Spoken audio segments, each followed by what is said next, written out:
नमस्कार. श्री स्वामी समर्थ. जय जय स्वामी समर्थ. सर्वप्रथम सर्व स्वामी भक्तांचे आपल्या यूट्यूब चॅनेलमध्ये खूप खूप स्वागत आहे. आज आपण पाहणार आहोत की आजकाल आपण छोट्या छोट्या गोष्टीमुळे हे तणावग्रस्त होतो, रागावतो, चिडचिड करतो आणि ते ठराविक वेळ, परिस्थिती, तो प्रसंग निघून गेल्यानंतर आपल्याला झालेल्या चुकीचा, आपल्या हातून गेलेल्या वेळेचा पश्चाताप होत असतो. आणि एखाद्या दिवशी घरकाम करणारी बाई कामाला आली नाही किंवा ऑफिसमध्ये अचानक एखादं काम वाढलं, सोपवलं तर आपल्याला त्याचं दडपण येतं. आपण त्यावेळी त्रस्त होतो आणि इतरांना दोष देण्यातच आपला संपूर्ण दिवस निघून जातो. कारण आपल्या मनाला सवय लागलेली असते ती शांत आणि संयमी जीवन जगण्याची. जर आपल्या मनावरती इतर गोष्टीचा दबाव आला तर आपण त्यामध्ये पूर्ण गुंतून जात असतो आणि आपल्याला त्याचा त्राससुद्धा होत असतो. मग आपण जेव्हा आपल्यावरती वाईट प्रसंग ओढवत असतो तेव्हा नक्कीच आपण त्याचा दोष हा पुढच्या व्यक्तीला देत असतो.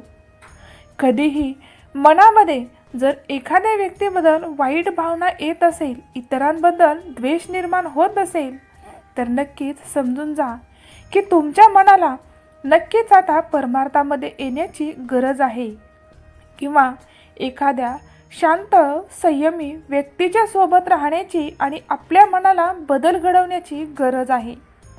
जर तुमच्या मनामध्ये स्वतःला बदलण्याची, स्वतःचा विकास करण्याची एक आत्मीयता असेल तर हा संदेश स्वामींनी खास तुमच्यासाठी पाठवला आहे.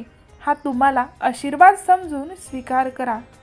तुमचा स्वामींवर विश्वास असेल तर स्वामी तुम्ही मला असेच मार्गदर्शन करत राहा आणि योग्य मार्ग दाखवा अशी कमेंट करा.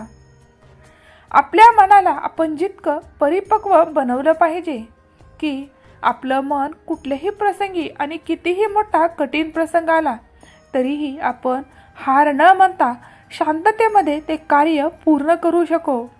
मानसिक परिपक्वता प्राप्त केल्यानंतर कुठलीही परिस्थिती असेल तर आपण त्यामध्ये प्रतिकूल कार्य करू शकतो. प्रतिकूल परिस्थितीतही कोणतेही बहाणे न देता, चिडचिड न करता पुढील व्यक्तीला शांत संयमाने घेऊन आपण आपल्या व्यक्तिमत्वाचा ठसा त्या व्यक्तीवर ते सोडत असो. आपण अशी व्यक्ती मनाच्या आहारी न जाताना पाहिली आहे जो परमार्थामध्ये गुंतलेली आहे आणि जी देवाच्या नामस्मरणामध्ये गुंतून राहते. आपला जास्तीत जास्त वेळ हा नेहमी भक्ती मार्गामध्ये गुंतवलेले असते. ती व्यक्ती नेहमीच अशा गोष्टीपासून दूर असते ज्या गोष्टी मोह, माया, मत्सर आणि त्याग या भावना जोडलेल्या असतात. आपल्या मनामध्ये येणारा जो द्वेष आहे तो जर मुळासकट दूर करायचा आहे. आपल्या मनामध्ये जर इतरांबद्दल प्रेमभावना वाढवायची असेल तर नक्कीच स्वामी मार्गात येऊन पहा. तुम्हाला स्वामी मार्गदर्शनाने प्रत्येक प्रसंग, प्रत्येक व्यक्ती आपलंसं वाटू लागेल. कारण हा देव तुम्हाला फक्त भक्ती शिकवणारा नसून तुमच्यामधला माणूस जागृत करणारी आहे. जी व्यक्ती स्वामी मार्गात आली आहे त्या व्यक्तीपासून या सर्व आजाराच्या गोष्टी म्हणजे मेह, मत्सर, इतरांबद्दल द्वेष या सर्व गोष्टी दूर होतील आणि तुमचे मन शांत संयमी होतं. आता मार्गात आला आहात तर घाबरू नका. हे स्वामी तुमच्या जीवनातील असणारे दुःखाचे काटे दूर करून त्याच काट्याचं रूपांतर तुमच्या येणाऱ्या भविष्यामध्ये फुलाप्रमाणे वर्षाव करतील. कित्येक दिवसापासून तुम्ही पाहत असलेले अपुरे राहिलेले स्वप्न तुम्हाला आज या क्षणापासून सत्य होताना दिसून येईल.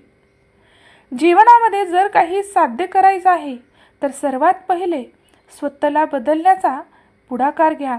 जगाला बदलण्यासाठी पुढे जाल तर स्वतः कधी बदललात हे तुम्हालाही समजणार नाही.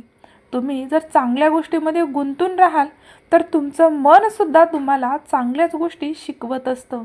आणि जर तुम्ही स्वतःला वाईट गोष्टीमध्ये गुंतून ठेवत असाल तर तुमच्या मनावरती वाईट गोष्टीचा परिणाम व्हायला वेळ लागणार नाही.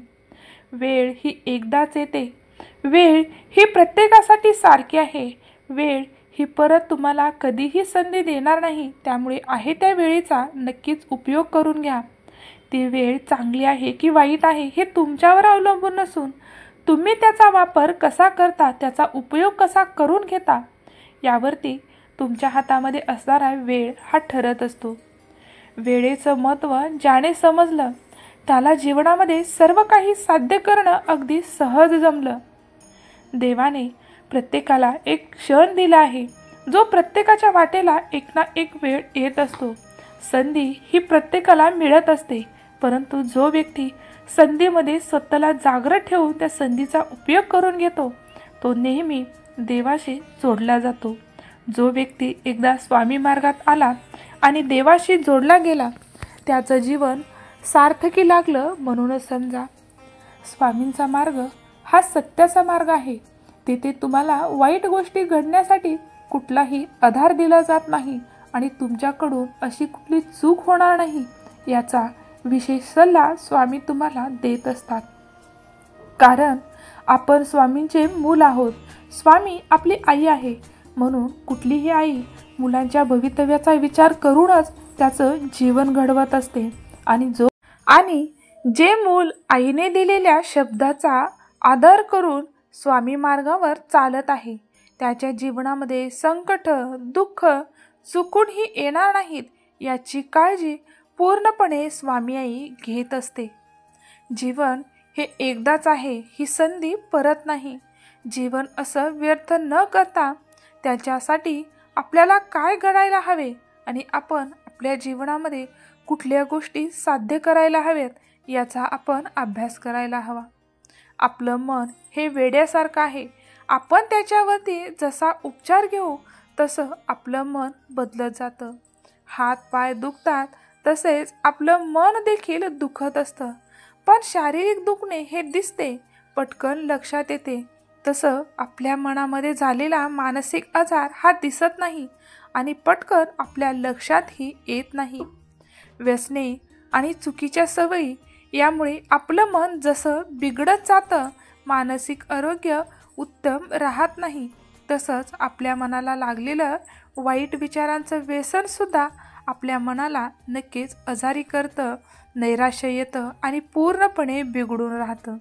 आपले मानसिक आरोग्य चांगले ठेवण्यात फक्त नामस्मरण आणि चांगल्या सवयी, चांगली सोबत आणि आनंदी उत्साही वातावरण याच गोष्टी आपलं मानसिक आरोग्य हे उत्तम ठेवतं.